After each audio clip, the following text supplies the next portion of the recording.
ফেরার তোড়জোড় শুরু হয়ে গেছে। নির্বাচনের পর কেন খুলছে আওয়ামী লীগের অফিস? পর্দার আড়ালে কি ঘটছে? আমি গতকালকেও একটু হতাশার কথা শুনিয়েছিলাম আপনাদেরকে যে 1.5 বছর হয়ে গেছে আওয়ামী লীগের কোনো নেতৃত্বের নির্দেশনা নেই, আসলে সুস্পষ্ট কোনো নেতৃত্ব নেই, আওয়ামী লীগের কার্যক্রমের কোনো সন্তুষ্টি নেই, সাধারণ নেতাকর্মীরাও সন্তুষ্ট নয় আওয়ামী লীগের কার্যক্রমে। হতাশার কথা বলেছিলাম। এমনকি আওয়ামী লীগ প্রধান শেখ হাসিনা কি দিশা দেবে দিশাহারা আওয়ামী লীগকে, কিংবা তার পুত্র সজীবজের জয় এখনো পর্যন্ত আওয়ামী লীগের সাংগঠনিক কেউ নন, কিন্তু তিনি কখনো কখনো কোথাও কোথাও বেফাঁস মন্তব্য করছেন আওয়ামী লীগের নেতৃত্ব নিয়ে, বিশেষ করে তার মাকে নিয়ে।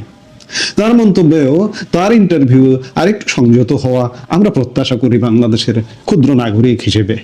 আওয়ামী লীগ যে ফিরবে, আওয়ামী লীগ যে ফিরছে, এই ফেরার তোড়জোড় চারিদিকে শোনা যাচ্ছে।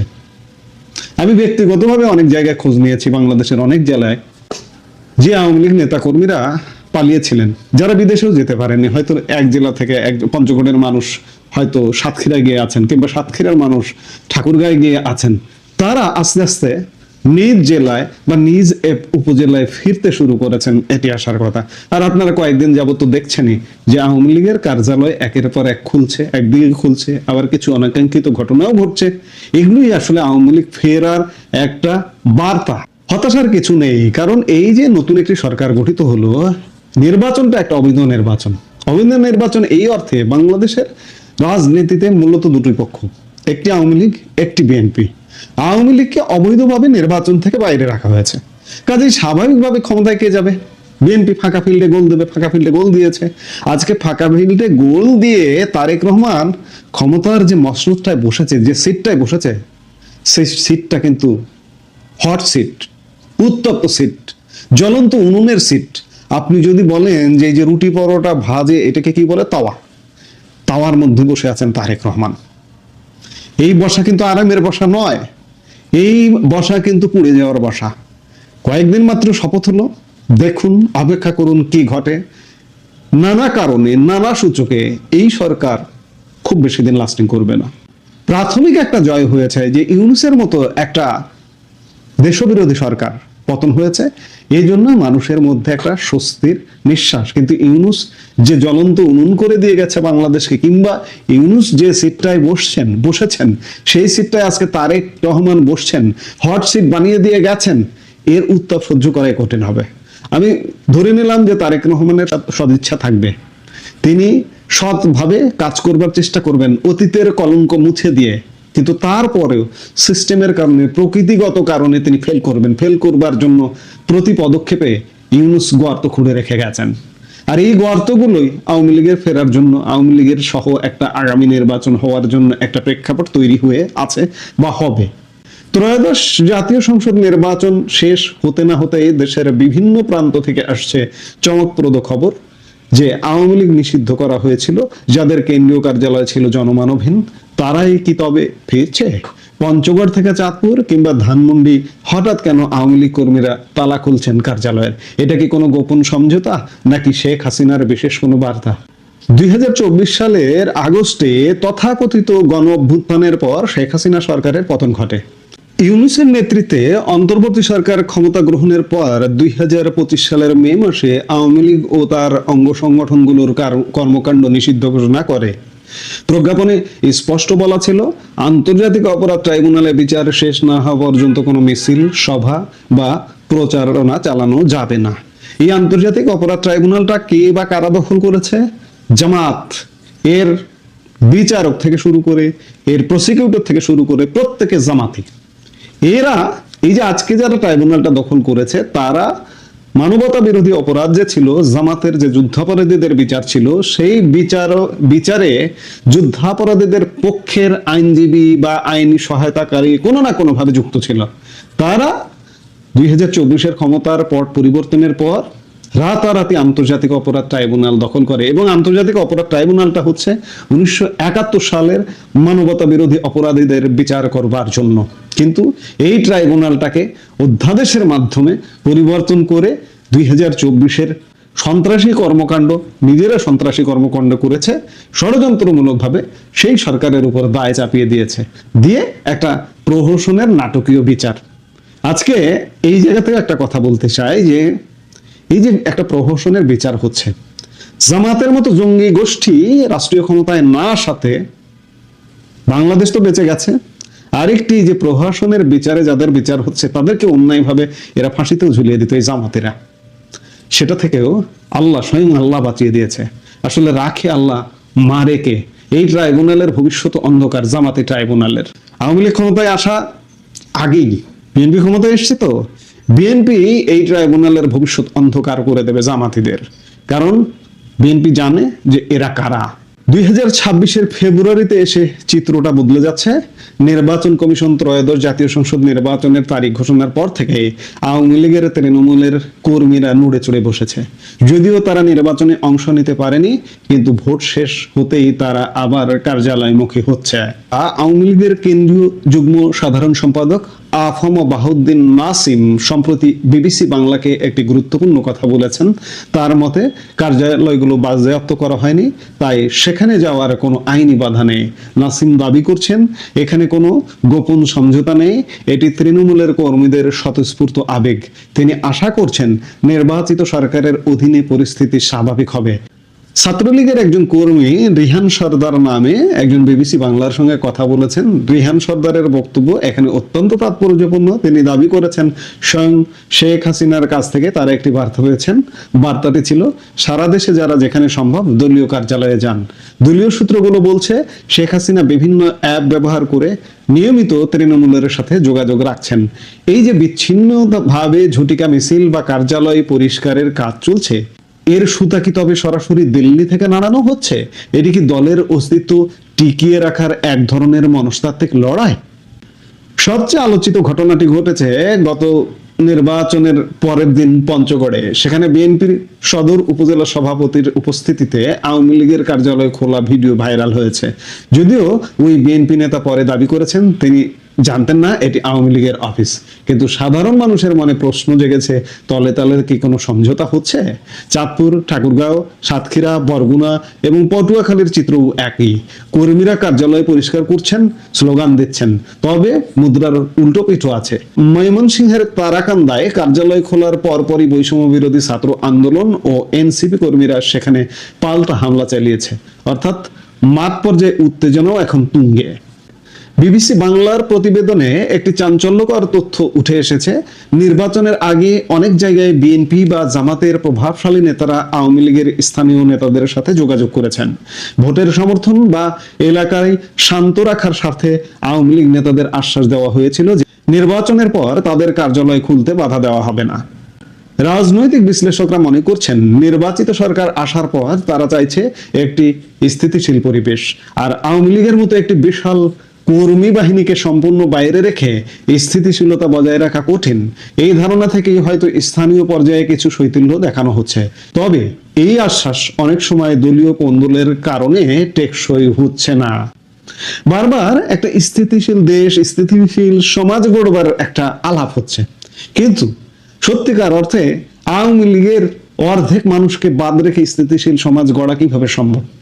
আমি বারবারই বলেছি, এর আগেও বলেছি, তারেক রহমান প্রধানমন্ত্রী হিসেবে দায়িত্ব নিয়েছেন। তিনি যেভাবেই দায়িত্ব নিন, পেছনের দরজা দিয়ে হোক আর যেভাবেই হোক না কেন, একটা অবৈধ নির্বাচনের মাধ্যমে হোক আর পাতানো নির্বাচনের মাধ্যমে হোক না কেন, তিনি এখন প্রধানমন্ত্রী। তার কাজ, তিনি যদি, আমি শুরুতে যে বললাম, তার যে সিটটা হট সিট, এই সিটে বসে থাকা কিন্তু কঠিন ব্যাপার। এই সিটে বসে থাকতে হলে দেশ, রাষ্ট্র, সমাজে স্থিতিশীলতা আসতে হবে। আর স্থিতিশীলতা আসতে হলে আওয়ামী লীগের সাথে যদি মুখোমুখি সাংঘর্ষিক অবস্থায় থাকেন, তাহলে কোনোভাবেই স্থিতিশীলতা সম্ভব নয়। সেনাবাহিনী উঠে যাচ্ছে এই মাসেই, কয়েকদিন পরে 28 ফেব্রুয়ারি থেকে পুরোপুরি। শুধুমাত্র পুলিশ, আইন শৃঙ্খলা বাহিনীকে আওয়ামী লীগকে ঠেকিয়ে রাখতে পারবে? 28 ফেব্রুয়ারির পরেই দেখুন না কেন, মার্চ মাস থেকে দেখুন না কেন কি ঘটে বাংলাদেশে। কাজেই তার আগে যদি তারেক রহমান আওয়ামী লীগের প্রতি নমনীয় হয়, আওয়ামী লীগের রাজনীতি ওপেন করে দেয়, তাহলে আওয়ামী লীগ হয়তো জ্বালাও পোড়াও ধ্বংসাত্মক অস্থিতিশীল পরিস্থিতি এখনই তৈরি করবে না। তবে যদি বাধা দেওয়া হয় তাদের কার্যক্রমে, তাহলে কিন্তু এই পরিস্থিতি কিন্তু ঘোলাটে হতে বাধ্য। রাজনৈতিক স্থিতিশীলতার স্বার্থে আওয়ামী লীগের স্বাভাবিক কর্মকাণ্ডে ফেরার সুযোগ ইতিবাচক হতে পারে। আওয়ামী লীগ অন্তর্বর্তী সরকারকে অবৈধ বললেও নির্বাচিত সরকারকে এখনো পর্যন্ত প্রত্যাখ্যান করেনি। এমনকি আওয়ামী লীগ নেতারাও কিন্তু এই নতুন সরকারের কাছে আশাবাদ ব্যক্ত করেছেন। স্বয়ং প্রধানমন্ত্রী শেখ হাসিনাও এক সাক্ষাৎকারে বলেছিলেন তারেক রহমান প্রধানমন্ত্রী হবার আগেই যে আওয়ামী লীগের উপর তিনি নিষেধাজ্ঞা উঠিয়ে নেবেন, কিংবা অন্যান্য নেতারাও কিন্তু তেমনটা বলছেন। এখনো পর্যন্ত প্রত্যাখ্যান করবার মতো ঘটনা ঘটেনি। আওয়ামী লীগ সত্যিকার অর্থে পরিস্থিতি পর্যবেক্ষণ করছে। এটি একটি আওয়ামী লীগের অবশ্যই কৌশলী অবস্থান। তারা হয়তো ভাবছে নির্বাচিত সরকারের অধীনেই তাদের রাজনৈতিক পুনর্বাসন সম্ভব। আওয়ামী লীগের এই কার্যালয় খোলার চেষ্টা কি তাদের রাজনীতিতে ফেরার চূড়ান্ত মহড়া? বাস্তবতা হলো দেশের অনেক জায়গায় এখনো পর্যন্ত জুলাই আন্দোলনের যে ষড়যন্ত্রকারীরা বলুন, এই যে বৈষম্য বলুন, আর জামাতি বলুন, আর শিবির বলুন, তারা কিন্তু এখনো পর্যন্ত রয়ে গেছে। যার প্রমাণ বিভিন্ন জায়গায় পাল্টা হামলা হচ্ছে এবং তারা হামলা করছে। এই যে বৈষম্য বলুন বা এই এনসিপি বলুন বা জামাত শিবির কিন্তু এখনো পর্যন্ত আওয়ামী লীগের কার্যালয় একদিকে খোলা হচ্ছে, আরেকদিকে গিয়ে আগুন দিচ্ছে। দুই একটা জায়গায় এমন বিচ্ছিন্ন ঘটনা ঘটেছে। তবে রাজনৈতিক সময়করণে স্থায়ী শত্রু বা স্থায়ী মিত্র বলে কিছু নেই। পঞ্চগড়ের সেই ভিডিও কিংবা বিএনপি নেতাদের মৌন সম্মতি কি নতুন কোনো রাজনৈতিক বাস্তবতার ইঙ্গিত দিচ্ছে? সময় এবং নির্বাচিত সরকারের পদক্ষেপে বলে দেবে আওয়ামী লীগের ভবিষ্যৎ ঠিকানা কোথায়। ভবিষ্যৎ ঠিকানা যে ইতিবাচক তাতে কোনো সন্দেহ নাই। আমরা দেখতে থাকি, অপেক্ষা করতে থাকি, সামনের দিনগুলোতে কি ঘটছে নিশ্চয়ই আমরা দেখব। এই মুহূর্তে এ পর্যন্ত। তারেক রহমান জানেন যে একদিকে যেমন তার বিশ্বস্ত নেতৃত্ব তিন বাহিনীতে প্রতিষ্ঠা করা প্রয়োজন, তেমনি ইউনূস সরকারের আমলে যে চীন ঘেঁষা নীতি পরিচালিত হয়েছে, চীনের সঙ্গে প্রতিরক্ষা সম্পর্ক যে অনন্য উচ্চতায় ইউনূস সরকার নিয়ে গেছেন এবং যার পেছনে জামায়াতে ইসলামীর এক রকমের রাজনৈতিক সমর্থন ছিল, পারস্পরিক সমর্থনের বিষয় ছিল, সেটা থেকে বাংলাদেশের সামরিক বাহিনীকে, সশস্ত্র বাহিনীকে তার বের করে নিয়ে আসতে হবে। 2024 সালের 5ই আগস্ট যেদিন জেনারেল ওয়াকারুজ্জামান সেনাপ্রধান সর্বসমক্ষে বেরিয়ে এলেন, সকলের কাছে পরিচিত হলেন, সেদিন থেকেই তিনি এমন একটা প্রথা তৈরি করেছিলেন যে সকল গুরুত্বপূর্ণ কাজে, সকল গুরুতর আলোচনায় তারা তিন বাহিনী প্রধান একসঙ্গে উপস্থিত হন, একসঙ্গে গিয়ে সে আলোচনা সারেন। এবং 2024-এর 5ই আগস্ট জাতির উদ্দেশ্যে ভাষণ দিয়ে যেদিন তিনি আমাদের জানমালের দায়িত্ব নিলেন, একটা সরকার গঠন করতে তারা যাচ্ছেন, শেখ হাসিনা বাংলাদেশ ত্যাগ করেছেন, এই খবরগুলো দিলেন সংবাদ মাধ্যমের সামনে এসে প্রকাশ্যে, তখন যেমন সেনাপ্রধান তার দুই কাঁধে বাকি দুই বাহিনীর প্রধানকে উপস্থিত রেখেছিলেন। সেদিন 5ই আগস্ট যখন রাতে রাষ্ট্রপতি ভাষণ দিলেন জাতির উদ্দেশ্যে, যেখানে তিনি বললেন যে একটা অন্তর্বর্তী সরকার গঠিত হবে, খুব দ্রুত নির্বাচন হবে, তখনও তার কাঁধের উপর দাঁড়িয়েছিলেন তিন বাহিনী প্রধান একসঙ্গে। এরপর পুরো অন্তর্বর্তীকালীন সরকারের শাসনামলটাতেই যখনই সেনাপ্রধান গুরুতর কোনো আলোচনা করতে গেছেন যমুনায় ডক্টর ইউনূসের সঙ্গে, তখনই তিন বাহিনী প্রধান গিয়ে একসঙ্গে উপস্থিত হয়েছেন। সেনাপ্রধান কখনো কখনো একা সাক্ষাৎ করলেও অত্যন্ত তাৎপর্যপূর্ণ হচ্ছে বিমান বাহিনী প্রধান বা নৌবাহিনী প্রধান কখনো ডক্টর মোহাম্মদ ইউনূসের সঙ্গে একা কোনো সাক্ষাৎ করেন নাই। নৌবাহিনী প্রধান একবার সস্ত্রীক ঈদে গিয়ে সাক্ষাৎ করে এসেছিলেন, সৌজন্য সাক্ষাৎ ডক্টর মোহাম্মদ ইউনূসের সঙ্গে সেনাপ্রধান সাক্ষাৎ করবার পরপরই। আর বিদায়ী সাক্ষাৎ একা একা করেছেন বিমান বাহিনী প্রধান আর নৌবাহিনী প্রধান, প্রধান উপদেষ্টার সঙ্গে। 19 তারিখ তারেক রহমান তার প্রধানমন্ত্রী হিসেবে, নবনির্বাচিত প্রধানমন্ত্রী হিসেবে অফিস শুরু করবার পরপরই গিয়ে তিন বাহিনী প্রধান একসঙ্গে নবনির্বাচিত প্রধানমন্ত্রী তারেক রহমানের সঙ্গে সাক্ষাৎ করে এসেছিলেন। 19 তারিখ কুশল বিনিময়ের পর 21শে ফেব্রুয়ারি তারেক রহমান যখন প্রধানমন্ত্রীর কার্যালয়ে গিয়ে অফিস শুরু করলেন, সেদিনেই যে তিনি বিমান বাহিনী প্রধান এবং নৌবাহিনী প্রধানকে আলাদা আলাদা করে তলব করে আনলেন এবং তাদের সঙ্গে আলাদা আলাদা বৈঠক করলেন, তার যে একটা গুরুতর তাৎপর্য আছে সেই ইঙ্গিত বুঝতে সম্ভবত যারা লক্ষ্য রাখেন, যারা মানে এসব বিষয়ের ইঙ্গিত বুঝতে চান, আকেলমন্দ মানুষ, তাদের অসুবিধা হওয়ার কোনো কারণ থাকে না। তারেক রহমান সেনাপ্রধান ওয়াকারুজ্জামানের সঙ্গে কোনো একান্ত বৈঠক আয়োজন করেন নাই। তিনি বিমান বাহিনী প্রধান এবং নৌবাহিনী প্রধানের সঙ্গে আলাদা আলাদা বৈঠক করেছেন।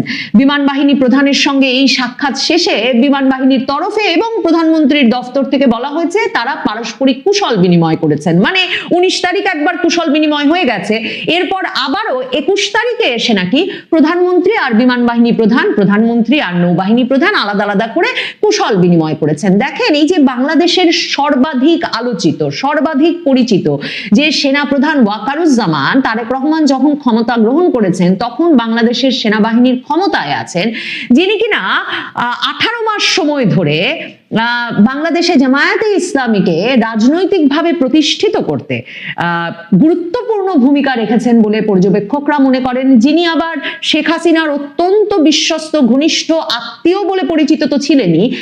এই পুরো জটিলতাটা, যে জটিলতায় বিএনপি মনে করে না যে সেনাপ্রধান ওয়াকারুজ্জামান কখনো তাদের পাশে ছিল কিংবা বিএনপিকে একটা রাজনৈতিক পরিসর দিতে কিংবা অন্তর্বর্তীকালীন সরকারের আমলে দ্রুত একটা নির্বাচনের মাধ্যমে একটা স্থিতিশীলতার দিকে যেতে আগ্রহী ছিলেন, এই বিশ্বাসটা যখন বিএনপি এই সেনাপ্রধান ওয়াকারুজ্জামানের উপর করে না, তখন এই আলোচনা তারেক রহমান ক্ষমতায় আসার পর থেকেই ছিল। আমিও আপনাদের সঙ্গে করেছি যে সেনাপ্রধান ওয়াকারুজ্জামানের ভেতরে এবং তার বাহিনীতে বড় ধরনের অনিশ্চয়তা আছে, কারণ সম্ভবত সেনাপ্রধান ওয়াকারুজ্জামানকে তারেক রহমানের পক্ষে সুদীর্ঘকাল বা একটা লম্বা সময় রাখা মুশকিল হয়ে পড়বে, কারণ কোনো বিশ্বস্ততার সম্পর্কই আসলে গড়ে ওঠা সম্ভব হবে না এই সেনাপ্রধানের সঙ্গে, কিংবা হয়তো এই তিন বাহিনী প্রধানের সঙ্গে, যারা তিনজনই একই ব্যাচের, সেনাপ্রধান ওয়াকারুজ্জামান এবং বাকি দুই বাহিনী প্রধানের অত্যন্ত একটা ঘনিষ্ঠ সম্পর্ক আছে, তারা পরস্পর এক ব্যাচের বলে, এবং তিনজনই শেখ হাসিনা সরকারের নিয়োগপ্রাপ্ত, শেখ হাসিনার বিশ্বস্ত জন হিসেবে পরিচিত। তো এই পুরো পরিস্থিতিটা যে তারেক রহমান দ্রুত বদলে ফেলতে চাইবেন, সে আলোচনা সশস্ত্র বাহিনীর ভেতরে বাইরে থাকাটা খুবই স্বাভাবিক। বিমান বাহিনীর সঙ্গে তারেক রহমানের গভীর আলোচনার প্রয়োজন আছে। একরকম যেমন সেনা বা প্রধানের পরিবর্তন আনতে হলে সে আলোচনা তো বাকি দুই বাহিনীর প্রধানের সঙ্গে করতেই হবে, তার পাশাপাশি এই বিমান বাহিনী প্রধানকে দিয়ে সবচেয়ে উল্লেখযোগ্য কেনাকাটা করিয়েছে ইউনূস সরকার গত 18 মাসে, যেই কেনাকাটা নিয়ে মার্কিন যুক্তরাষ্ট্রের বড় ধরনের উদ্বেগ আছে।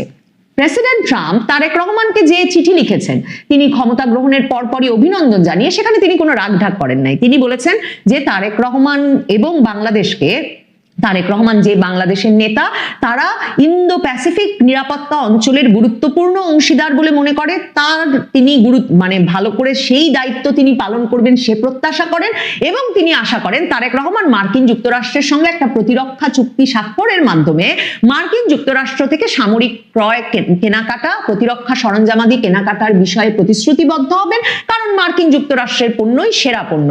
কোনো রাগঢাক নাই। যেই ব্রেন্ট ক্রিস্টেনসেনের কথা প্রেসিডেন্ট ট্রাম্প তারেক রহমানের চিঠিতেও উল্লেখ করেছেন, সেই মার্কিন রাষ্ট্রদূত বাংলাদেশে যে জানুয়ারিতে দায়িত্ব গ্রহণে এসেছেন, তিনি দায়িত্ব গ্রহণের আগে থেকেই 2025-এর অক্টোবরে তিনি যখন সেনেটে এই তার দায়িত্ব পাওয়ার বিষয়ে বক্তব্য রাখছিলেন, তখনই পরিষ্কার করে এসেছেন যে বাংলাদেশ যে চীনের কাছ থেকে বেশি বেশি কেনাকাটা করছে সেটা বন্ধ করা, চীনের সঙ্গে বেশি মাখামাখির যে নিরাপত্তা ঝুঁকি, সেটা বাংলাদেশের পরবর্তী নির্বাচিত সরকারকে বোঝানো, সেগুলো হবে মার্কিন যুক্তরাষ্ট্রের তরফে বাংলাদেশে দায়িত্ব পালনের সময় তার অগ্রাধিকার। কাজেই তারেক রহমান খুব ভালো করে জানেন তার উপরে দায়িত্বটা কি, কারণ তারেক রহমানকে যে এই যে বাংলাদেশে আসবার তার যে পরিস্থিতিটা তৈরি হলো, কিংবা বাংলাদেশের পরবর্তী প্রধানমন্ত্রী হিসেবে তিনি যে মার্কিন যুক্তরাষ্ট্রের বড় ধরনের সমর্থন পেলেন, সেই 2025-এর আগস্ট মাস থেকে প্রকাশ্যে, এবং জুনে লন্ডনে ইউনূস বৈঠকের পেছনেও যে মার্কিন যুক্তরাষ্ট্রের ভূমিকা ছিল, তারেক রহমান সেটা জানেন। কারণ মার্কিন যুক্তরাষ্ট্র প্রকাশ্যে ঘোষণা করেছিল 2025-এর ফেব্রুয়ারিতেই তাদের গোয়েন্দা প্রধান তুলসী গ্যাবার্ডের মাধ্যমে, ভারতীয় সংবাদ মাধ্যমে, যে বাংলাদেশে যে রাজনৈতিক পরিবর্তনের মাধ্যমে যে রাজনৈতিক শক্তিটি খিলাফত প্রতিষ্ঠার প্রচেষ্টা করছে, তাদের প্রতিহত করা মার্কিন যুক্তরাষ্ট্রের ট্রাম্প প্রশাসনের একটা অগ্রাধিকার। কাজেই খিলাফত প্রতিষ্ঠার প্রচেষ্টা ঠেকাতেই যে তারা তারেক রহমানকে পছন্দ করে নিয়েছেন, এবং ইন্দো প্রশান্ত মহাসাগরীয় যে নিরাপত্তা অঞ্চল মার্কিন যুক্তরাষ্ট্রের, সেখানে তাদের প্রধান মিত্র ভারতেরও যে জামায়াতে ইসলামীর চেয়ে তারেক রহমানের প্রতি ভরসা এবং তারেক রহমানকে ক্ষমতায় দেখার ব্যাপারে বিশেষ আগ্রহ ছিল আওয়ামী লীগ মুক্ত বাংলাদেশের রাজনৈতিক পরিবেশে, সেটা তারেক রহমান খুব ভালো করে জানেন। কাজেই তারেক রহমান বিমান বাহিনী প্রধানের সঙ্গে যে গুরুত্বের সঙ্গে দ্রুত আলোচনা করতে চাইবেন স্বাভাবিক, কারণ ইউনূস সরকার এই বিমান বাহিনী প্রধানের আমলে এই গত 18 মাসে বিমান বাহিনীতে 27,000 কোটি টাকা ব্যয়ে চীনের 20টি যুদ্ধ বিমান কেনার প্রতিশ্রুতি দিয়েছে, যেখানে তারা চীনের তৈরি 20টি J-10 CE মাল্টিরোল যুদ্ধ বিমান কেনার প্রতিশ্রুতি দিয়ে এসেছে। ভারতের গুরুতর আপত্তি আছে সে ব্যাপারে মার্কিন যুক্তরাষ্ট্রের গুরুতর আপত্তি আছে। শুধু তাই নয়, ইউনূস সরকারের এত তাড়াহুড়ো ছিল, এই ক্রয় সংক্রান্ত বিষয়ে তাদের এত আগ্রহ ছিল এবং সামরিক কেনাকাটা তারা একেবারে নির্বাচনের দিন পর্যন্ত রীতিমতো বন্ধ করে নাই। জানুয়ারি মাসেও এই বিমান বাহিনী প্রধানকে ইউনূস সরকার পাকিস্তান পাঠিয়েছে। বিমান বাহিনী প্রধান কথা দিয়ে আসেন পাকিস্তানের বিমান বাহিনী প্রধানকে যে বাংলাদেশ বিমান বাহিনী পাকিস্তানের JF-17 যুদ্ধ বিমান কিনবে এবং সেই JF-17 যুদ্ধ বিমানও আবার পাকিস্তান আর চীনের যৌথ কারিগরি সহায়তায় তৈরি হয়। এ নিয়েও মার্কিন যুক্তরাষ্ট্রের ভয়াবহ আপত্তি, ভারতের ভয়াবহ আপত্তি। ইউনূস সরকার জানুয়ারি মাসে সিদ্ধান্ত গ্রহণ করে একটা ড্রোন কারখানা স্থাপন করে বাংলাদেশ বিমান বাহিনীর জন্য, যেখানে নাকি দেশেই ড্রোন তৈরি হবে এবং কারখানা স্থাপনে চীনা কোম্পানির সঙ্গে চুক্তি সই করিয়ে নেয়।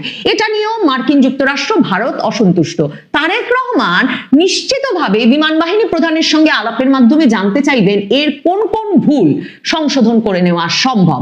এই যে বড় ধরনের চীনমুখী একটা নীতি সামরিকভাবে নেওয়া হয়েছে, প্রতিরক্ষা খাতে বাংলাদেশে নেওয়া হয়েছে, সেটা তারেক রহমান সরকারের জন্য বা বাংলাদেশের নিরাপত্তার জন্য অত্যন্ত মঙ্গলজনক হবে ভাবার কোনো কারণ নাই। কারণ মার্কিন যুক্তরাষ্ট্রের প্রেসিডেন্ট থেকে এই বাংলাদেশে নিযুক্ত মার্কিন রাষ্ট্রদূত একেবারে সুস্পষ্ট উচ্চারণে বলছেন চীনের সঙ্গে এই বেশি মাখামাখি বাংলাদেশের জন্য নিরাপত্তা ঝুঁকি তৈরি করবে। পুরো 18 মাস জুড়ে চীনা রাষ্ট্রদূত থেকে চীন রাষ্ট্র হিসেবে বাংলাদেশে জামায়াতে ইসলামী থেকে শুরু করে তাদের ছাত্র সংগঠন, ছাত্র শিবির, সেসবে যে পরিমাণ বিনিয়োগ করেছে, যে ধরনের প্রতিশ্রুতি দিয়েছে, চীনে যে পরিমাণ আসা যাওয়া হয়েছে জামায়াতে ইসলামী ছাত্র শিবির নেতৃবৃন্দের, সেখানেও একটা পরিষ্কার ভূ রাজনৈতিক পার্থক্য ছিল। চীন তুরস্ক যখন 18 মাস ধরে বাংলাদেশে জামায়াতে ইসলামীর রাজনীতি বিকশিত হওয়া, বাংলাদেশে জামায়াতে ইসলামীকে নির্বাচিত করে আনা, তাদেরকে একটা শক্তিশালী রাজনৈতিক অবস্থান দিতে কাজ করেছে, তখন মার্কিন যুক্তরাষ্ট্র এবং মার্কিন যুক্তরাষ্ট্রের পেছনে ভারত বরাবর এই অঞ্চলের নিরাপত্তার খাতিরে বিএনপির তরফে সমর্থন দিয়ে এসেছে এবং সেই প্রতিশ্রুতিগুলো রক্ষা করবার প্রয়োজন হবে তারেক রহমানের। তারেক রহমান নৌবাহিনী প্রধানের সঙ্গে কি বিষয়ে আলাপ করেছেন সে বিষয়ে নৌবাহিনীর ভেরিফাইড ফেসবুক পেজ থেকে জানানো হয়েছে। সাক্ষাৎকালে দেশের জলসীমার সার্বিক নিরাপত্তা, সুনীল অর্থনীতি, ব্লু ইকোনমি, সমুদ্র সম্পদ রক্ষা এবং নৌবাহিনীর সক্ষমতা ও আধুনিকায়নের বিষয়ে গুরুত্বপূর্ণ আলোচনা হয়। মার্কিন যুক্তরাষ্ট্র বাংলাদেশের সমুদ্র সীমাকে, বঙ্গোপসাগরকে চীন মুক্ত রাখতে, বাংলাদেশের সঙ্গে সম্পর্ক উন্নয়নে এবং বাংলাদেশকে যে কোনো রকমের প্রতিরক্ষা সহায়তা দিতে রাজি, প্রস্তুত, সে ইঙ্গিত ব্রেন ক্রিস্টেনসেন যখন সেনেটে বক্তব্য রেখে এসেছেন তখনও পরিষ্কার করে বলেছেন এবং বলেছেন যে বাংলাদেশের ভূকৌশলগত যে গুরুত্বপূর্ণ অবস্থান, মার্কিন যুক্তরাষ্ট্র এখনো তার সর্বোচ্চ সম্পর্কটি বাংলাদেশের সঙ্গে স্থাপন করে উঠতে পারেনি। কাজেই তারেক রহমান জানেন যে একদিকে যেমন তার বিশ্বস্ত নেতৃত্ব 3 বাহিনীতে প্রতিষ্ঠা করা প্রয়োজন, তেমনি ইউনূস সরকারের আমলে যে চীন ঘেঁষা নীতি পরিচালিত হয়েছে, চীনের সঙ্গে প্রতিরক্ষা সম্পর্ক যে অনন্য উচ্চতায় ইউনূস সরকার নিয়ে গেছেন এবং যার পেছনে জামায়াতে ইসলামীর এক রকমের রাজনৈতিক সমর্থন ছিল, পারস্পরিক সমর্থনের বিষয় ছিল, সেটা থেকে বাংলাদেশের সামরিক বাহিনীকে, সশস্ত্র বাহিনীকে তার বের করে নিয়ে আসতে হবে। কাজেই 3 বাহিনীতে নিশ্চিতভাবে তারেক রহমানের নেতৃত্বে বড় ধরনের পরিবর্তন আসছে ইউনূস শাসনামলের পর। কি ধরনের পরিবর্তন দিয়ে সে পরিবর্তনের সূচনা করেন তারেক রহমান সেটা দেখবার জন্য অপেক্ষা করতে হবে। তবে সেনা প্রধানকে বাদ দিয়ে নৌবাহিনী প্রধান আর বিমান বাহিনী প্রধানের সঙ্গে তার যে প্রথম একান্ত বৈঠকের আয়োজন, সেটা একটা গুরুত্বপূর্ণ বার্তা সেনাপ্রধান ওয়াকারুজ্জামানের কাছে নিশ্চিতভাবেই পৌঁছে দিয়েছে। দর্শক, মহামান্য রাষ্ট্রপতি ইউনূস সরকারের থলের বিড়াল বের করে দিয়েছেন কালের কণ্ঠের সঙ্গে সাক্ষাৎকারে। এই পর্যায়ে এই ভিডিওতে একটা খুবই গুরুত্বপূর্ণ ব্যাপারে আলোচনা করব, সেটা হচ্ছে যে রাষ্ট্রপতিকে কিভাবে 4 চার দেয়ালে বন্দি করে রাখা হয়েছিল।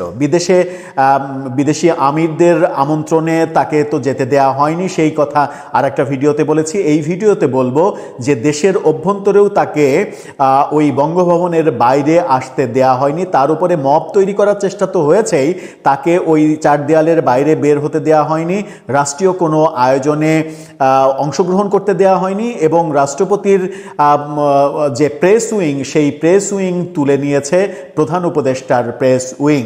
এই ধরনের অধ্যত্ব প্রকাশ করে রাষ্ট্রপতিকে রীতিমতো মানসিক টর্চার করেছে প্রফেসর ইউনূস সরকার। অথচ মহামান্য রাষ্ট্রপতি একটা সাংবিধানিক পোস্ট এবং সংবিধান অনুযায়ী রাষ্ট্রের সর্বোচ্চ সম্মানিত ব্যক্তি। চলুন একটু জেনে দেখি কিভাবে চার দেয়ালে বন্দি করে রাখা হয়েছিল মহামান্য রাষ্ট্রপতিকে, এবং মেটিকুলাস ডিজাইনে প্রফেসর ইউনূস কাজটা কিভাবে করেছিলেন। থাকবেন পলিটিক্স টিভির নিয়মিত আয়োজনে।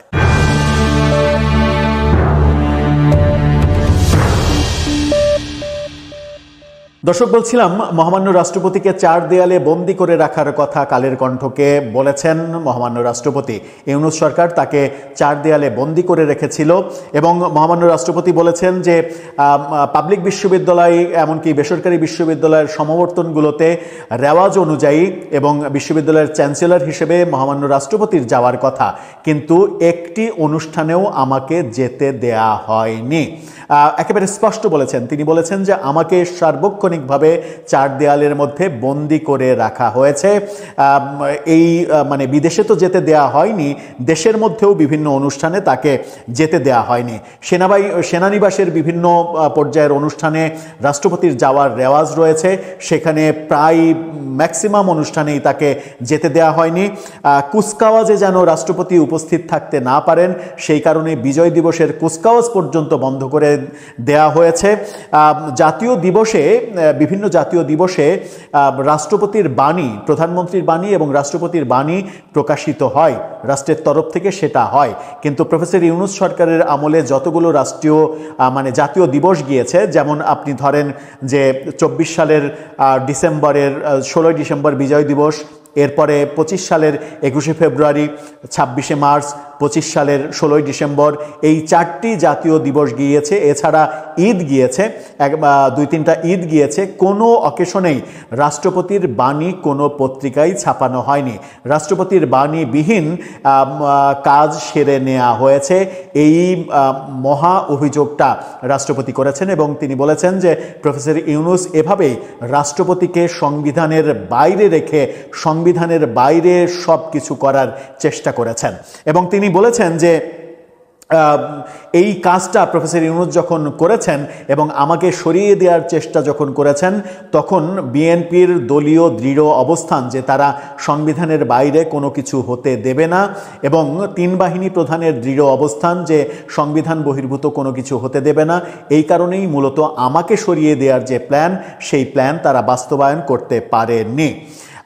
তিনি বলেছেন যে এবারের 21শে ফেব্রুয়ারিতে ঠিকই আমার বাণী প্রচারিত হয়েছে, আমার বাণী ছাপানো হয়েছে, সেই উদাহরণ দিয়েছেন। অর্থাৎ ইউনূস সরকারের আমলের ঘটনার ঠিক ব্যতিক্রম ঘটনা ঘটল নির্বাচনের পরেই বিএনপি সরকার যখন এসেছে 21শে ফেব্রুয়ারির অনুষ্ঠানে, সেই কথা তিনি বলেছেন। তিনি বলেছেন যে প্রধান উপদেষ্টার তরফ থেকে, প্রধান উপদেষ্টার দরবার থেকে, দরবারই বলা যায়, সেখান থেকে তার প্রেস উইং আমার প্রেস উইংয়ের উপরে বেজায় খেপেছিল। খেপার কারণ হচ্ছে যে সাংবাদিক ফোরাম থেকে আমার সঙ্গে দেখা করার অভিপ্রায় ব্যক্ত করা হয়েছিল একটা সাংবাদিক সংগঠন, এবং তাদেরকে আমি অনুমতি দিয়েছিলাম দেখা করার জন্য। তারা যখন দেখা করলো, দেখা করে ফটো সেশন করলো, সেই ফটোগুলো যখন বাইরে চলে গেল, গণমাধ্যমে, সামাজিক যোগাযোগ মাধ্যমে চলে গেল, তখন প্রধান উপদেষ্টার প্রেস উইং থেকে প্রশ্ন করা হলো, এবং আমার যে রাষ্ট্রপতির যে প্রেস উইং, সেখান থেকে বের করার চেষ্টা করা হলো যে কারা এই আয়োজন করেছে, কে এই আয়োজন করেছে, কার এত বড় সাহস যে সাংবাদিকদের বঙ্গভবনে নিয়ে গিয়েছে, প্রেসিডেন্টের সঙ্গে ছবি তুলিয়েছে। এটা ইনভেস্টিগেশন করেছে, এবং শেষ পর্যন্ত প্রধান উপদেষ্টার দপ্তর থেকে যেটা করা হয়েছে সেটা হচ্ছে যে আমার যে প্রেস উইংয়ের সদস্য তিনজনকেই বঙ্গভবন থেকে তুলে নেওয়া হয়েছে। এমনকি 30 বছর চাকরি করতেন 2 জন ফটোগ্রাফার, সেই 2 জন ফটোগ্রাফারকেও আমার এখান থেকে তুলে নেওয়া হয়েছে, আমাকে পুরোপুরি পঙ্গু করে দেওয়ার জন্য, যেন আমি 4 দেয়ালের বাইরে একটি বার্তাও কোথাও দিতে না পারি। তিনি এটাও বলেছেন যে আমি নিজে রাষ্ট্রপতি হয়ে বিভিন্ন সচিব, ক্যাবিনেট সেক্রেটারি, এই সেক্রেটারি, ওই সেক্রেটারিকে বিভিন্ন বিষয়ে ফোন করেছি, তারা আমাকে পাত্তাই দেয়নি, যেন আমি গোনার মধ্যেই পড়ি না, এরকম কথাও মহামান্য রাষ্ট্রপতি বলেছেন। অর্থাৎ তাকে চার দেয়ালে বন্দি করে রাখা হয়েছে। বাংলাদেশে দেশের ভেতরে, বিদেশে তো বটেই, দেশের ভেতরে কোনো অনুষ্ঠানে যেতে দেওয়া হয়নি এবং তার প্রেস উইং, প্রধান উপদেষ্টার প্রেস উইং, তার ক্ষমতা ব্যবহার করে রাষ্ট্রপতির প্রেস উইং, প্রেস উইংয়ের 3 জন এবং 2 জন ফটোগ্রাফার, মোট 5 জন যে ছিলেন সেই 5 জনকে তুলে নেওয়া হয়েছে। বুঝতে পারছেন কি হয়েছে প্রফেসর ইউনূস সরকারের আমলে, কিভাবে সব হয়েছে, মেটিকুলাস ডিজাইনে কিভাবে সব কিছু সাজানো হয়েছিল। ভাগ্যিস এতদিনে এত মেন্টাল টর্চারের পরেও এই লোকটা, যিনি শেখ হাসিনার নিয়োগপ্রাপ্ত রাষ্ট্রপতি, তিনি হার্ট ফেল করেননি, কিংবা তিনি বড় ধরনের কোনো অসুস্থ হয়ে হাসপাতালে ভর্তি হননি, কিংবা নেগেটিভ কিছু হয়নি তার বেলায়। অবশ্য তিনি এটাও বলেছেন যে এই যে পরিস্থিতি আমাকে 1.5 বছরে ফেস করতে হয়েছে, সেই পরিস্থিতি অন্য কেউ হলে ফেস করতে পারতো কিনা সেই ব্যাপারে আমার যথেষ্ট সন্দেহ রয়েছে। দর্শক, আপনি কিভাবে দেখবেন এই ব্যাপারগুলোতে? প্রফেসর ইউনূসের যে